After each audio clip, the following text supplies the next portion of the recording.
Hello, panchamrutham ఆస్ట్రోన్యూమరిక్స్ ఛానల్కు స్వాగతం. So మనకి ఈ 2025 సంవత్సరంలో శనిగ్రహ మార్పు అనేటటువంటిది జరగబోతుంది. మార్చి 30 నుంచి మార్చి 30, 2025 నుంచి కూడా శనిగ్రహ మార్పు జరుగుతూ ఉంది. ఈ యొక్క శనిగ్రహ మార్పు ఏ ఏ రాశుల వారికి ఏ ఏ విధంగా ఫలితాలలో ప్రభావం చూపిస్తుంది అనేటటువంటి విషయాలు మనము తెలుసుకుందాము ఈ యొక్క సిరీస్లో. దాంతోపాటు మనము ఈ యొక్క రెమెడీస్, వాటికి చేసుకోవాల్సిన రెమెడీస్ కూడా తెలుసుకుందాం. అన్ని రాశుల ఫలితాలు తెలుసుకోవడం కోసం ఈ యొక్క ఛానల్ సబ్స్క్రైబ్ చేసుకోండి అండ్ బెల్ ఐకాన్ ప్రెస్ చేసుకుంటే మీకు నోటిఫికేషన్స్ అనేవి వస్తాయి, సో దట్ మీరు వాచ్ చేయగలుగుతారు. ఓం శ్రీ మాత్రే నమః. ఇప్పుడు కుంభరాశి వారి యొక్క శని సంచార మార్పు, అంటే సంచారం అంటేనే మార్పు. శని సంచారం 2025లో కుంభం నుంచి మీనంలోకి వెళ్తూ ఉన్నారు కదా. ఈ యొక్క ఫలితాలు కుంభరాశి వారికి ఏ విధంగా ఉంటాయో తెలుసుకుందాం. సో మనం చూసినట్లయితే గనక కుంభరాశి వారికి 2వ స్థానంలో, అంటే 2025 సంవత్సరం మార్చి 29 నుంచి, అంటే రాత్రి, అంటే ఆ రోజు రాత్రి మార్చి 29వ తారీఖు నుంచి కూడాను జన్మ రాశికి, అంటే కుంభరాశికి 2వ స్థానమైన మీనరాశిలోకి శనిగ్రహ ప్రవేశం జరుగుతుంది. సంవత్సరం అంతా కూడా శని మీనరాశిలో ఉంటారు. సో ఈ యొక్క 2వ స్థానంలో సంచరించేటటువంటి శని కుంభరాశి వారికి అంటే 2వ స్థానం అంటే ధనస్థానము. సో ఈ యొక్క స్థానంలో వీళ్ళకి ఎక్కువగా వీక్షణం కూడాను జన్మరాశికి 4వ స్థానం మీద ఉంటుంది. అలాగే 2వ స్థానంలో సంచరించేటటువంటి శని వీక్షణం 8వ స్థానం మీద ఉంటుంది. అలాగే అష్టమము తర్వాత లాభస్థానం మీద కూడా ఉంటుంది 2 నుంచి. సో ఈ స్థానాలు అనేవి ఎఫెక్ట్ అవుతూ ఉంటాయి. ఓకేనా. అనుకూల ఫలితాలు ఎక్కువగా ఇస్తూ ఉంటారు. జన్మరాశిలో ఉండడం కంటే ద్వితీయంలో చాలా బాగుంటుంది. సంపాదన మార్గాలు పెంచుతూ ఉంటారు. ఓకే. ముఖ్యంగా చెప్పాలి అంటే ఆరోగ్యపరంగా జాగ్రత్తలు తీసుకునే విధంగా చేస్తారు. ఎక్కువగా విదేశీ యోగాలు కలిగిస్తారు. ఓకేనా. అండ్ కుటుంబంలో ఎక్కువగా కేర్ తీసుకునే విధంగా చేస్తూ ఉంటారు. కుటుంబపరమైన విషయాల మీద శ్రద్ధ చూపించగలగడం, అలాంటి విషయాల్లో ఎక్కువగా మనకి ఇస్తాడనమాట, చూసుకునే విధంగా. అలాగే మనకి రాహుకేతువులు కూడాను ఎక్కడ సంచరిస్తాయి అంటే, రాహుకేతువులు కూడా మీకు శని ఎప్పుడైతే ద్వితీయంలోకి వెళ్తున్నారో రాహు మీ యొక్క రాశిలోకి వస్తున్నారు కుంభరాశి వారికి. ఓకేనా. సో రాహు జన్మంలోకి వస్తున్నారు. సో శని ద్వితీయంలోకి వెళ్తున్నారు. సో దాని వలన కూడాను ఈ యొక్క శని ఎప్పుడైతే ద్వితీయంలోకి వెళ్తారో, రాహు శని కలిపి ఒక 2 months కలిసి ఉంటారు. ఎందుకంటే రాహు ఆల్రెడీ మీకు ద్వితీయ స్థానంలో ఉన్నారు కుంభరాశికి. అదేవిధంగా మార్చి 29 నుంచి శని కూడా ద్వితీయంలోకి వెళుతూ ఉన్నారు. ఈ యొక్క శని రాహు కలిసినటువంటి మార్చి నుంచి మార్చి 29, అంటే ఏప్రిల్ మే 18 వరకు కూడాను శని రాహు కలిసి కుంభరాశి వారికి ద్వితీయ స్థానంలో సంచారం జరుగుతుంది. సో ఆ టైంలో కొద్దిగా మనీ రిలేటెడ్ మీరు జాగ్రత్తగా ఉండాలి.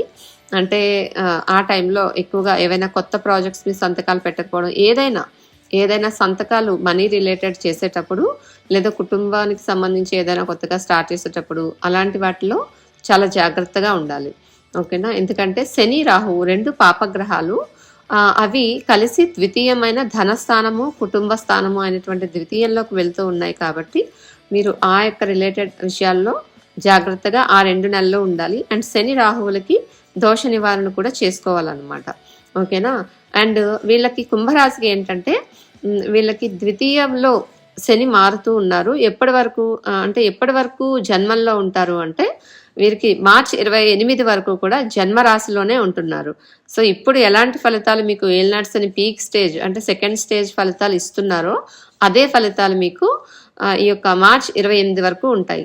బట్ మార్చి 29 రాత్రి నుంచి శని ద్వితీయంలోకి వెళ్తారు. కాబట్టి ఈ యొక్క జన్మరాశిలో ఉంటే ఇచ్చే ఫలితాలు అన్నటివి కొద్దిగా డిఫికల్టీస్, అంటే ఎలాంటి హడ్డల్స్ మీకు ఎలాంటి ప్రాబ్లమ్స్ ఇప్పటి వరకు ఫేస్ చేశారో అవి ఒక 50% వరకు తగ్గే అవకాశం కనిపిస్తూ ఉంది. ఎందుకంటే ఈ యొక్క శని జన్మరాశిలో ఉంటే ఎక్కువగా ఇస్తారు. పీక్ స్టేజ్ అనమాట, అది ఎక్కువగా హర్డల్స్ అనేవి ఇస్తూ ఉంటారు.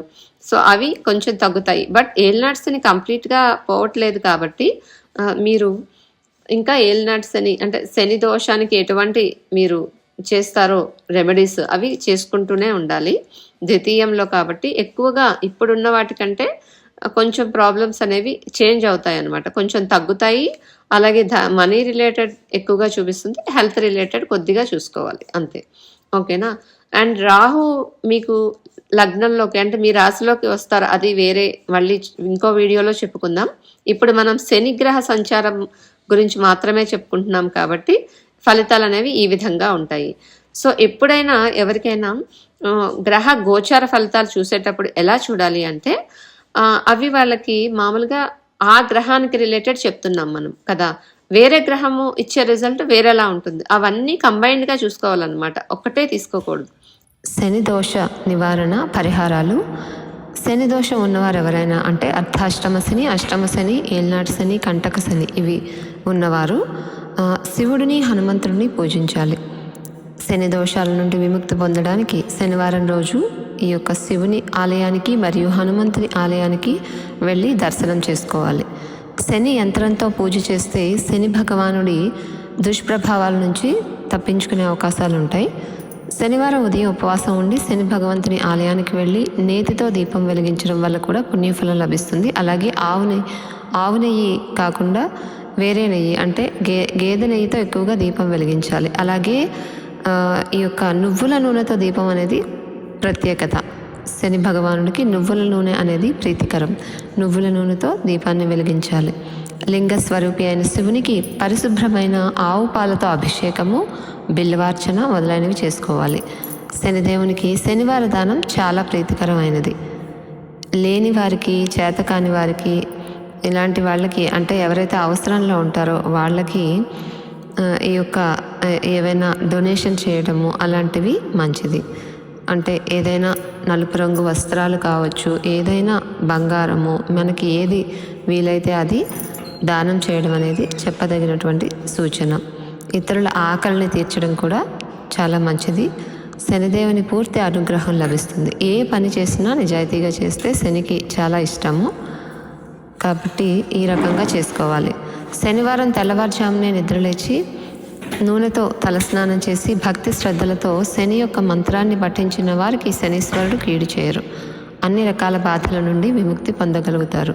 దీర్ఘాయువు, మంచి బుద్ధి అలాంటి వాటితో జీవించగలుగుతారు. శని అశుభ ప్రభావాలను నివారించడానికి ముందుగా ప్రతి శనివారము శనిదేవుని ఆలయాన్ని సందర్శించుకోండి. అక్కడ 19 ప్రదక్షిణలు చేసుకోవాలి. శని విగ్రహం దగ్గర అంటే నవగ్రహ విగ్రహాల దగ్గర 19 ప్రదక్షిణాలు చేసుకోవాలి. ఈ రోజున అంటే శనివారం రోజు శివాలయంలో శివ చాలీసా వినినా పాడినా కూడా విశేషం. శని దోషం వల్ల కలిగే బాధలు కలిగే సమయాలలో ఉదయాన్నే లేచి తలస్నానం చేసి 108 సార్లు శనిదేవుణ్ణి పూజించి నల్ల ధాన్యాన్ని దానం చేయాలి. అలాగే శనివారం తెల్లవారుజామునే సుందరాకాండ పారాయణం కూడా చేయడం వల్ల కూడా శనిగ్రహ దోషం తగ్గుతుంది. కాకులకు రోజు అన్నదానం ఏదైనా అంటే ఫుడ్ దానం చేయడం వల్ల అంటే వాటికి ఫుడ్ ఫీడింగ్ చేయడం వల్ల చాలా మంచిది. పెసరపప్పు కూడా దానం చేయాలి. ఆలయాల్లో 9 సార్లు నవగ్రహ పూజలు చేసుకోవడం, 9 ప్రదక్షిణలు, 19 నంబరు శనికి ప్రత్యేకత. 19 ప్రదక్షిణలు కూడా చాలా మంచిది. నీలి రాతి ఉంగరం అంటే నీలి రంగు ఉంగరము నవగ్రహ ఉంగరం అనేటటువంటిది నవరత్నం ధరించడం మంచిది. శని దోషం వల్ల కలిగే బాధలు కలిగే సమయాల్లో 108 సార్లు శనిదేవుని మంత్రాన్ని చదువుకొని నువ్వులను దానం చేసుకోవాలి. అలాగే నల్లని ఒత్తి వేసి నువ్వుల నూనెతో అక్కడ దీపం పెట్టడము శని విగ్రహం దగ్గర చాలా ప్రత్యేకత.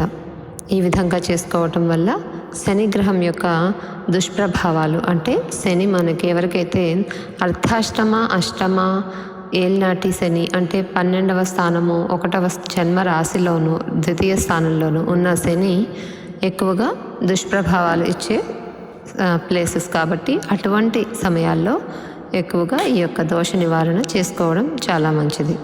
అలాగే ఎవరికైతే వారి జన్మ జాతకంలో శని శత్రుక్షేత్రాల్లోనూ డెబిలిటేటెడ్ ప్లేసెస్లో ఉంటారో అంటే శత్రుక్షేత్రాల్లో ఉండటము, స్వక్షేత్రాల్లో లేకుండా వేరే ప్లేసెస్లో ఉంటే అవి మంచి ఫలితాలు ఇవ్వవు. కాబట్టి అటువంటి సమయాల్లో కూడాను ఇటువంటి దోష నివారణ చేసుకోవడం వల్ల దోష నివారణ శాంతి జరిగి చెడు ఫలితాలు తగ్గుతాయి.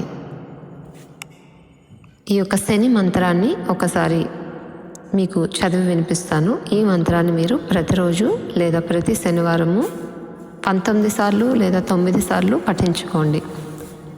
నీలాంజన సమాభాసం రవిపుత్రం యమాగ్రజం ఛాయా మార్తాండ సంభూతం తం నమామి శనైశ్చరం. ఇది శని నవగ్రహ మంత్రం. ఈ మంత్రాన్ని మీరు 9 సార్లు లేదా 19 సార్లు ఈ విధంగా ఈ మంత్రాన్ని పఠించుకోండి. ఆ తర్వాత శివుని మంత్రాలు పఠించుకోండి. చాలా మంచిది. శుభం.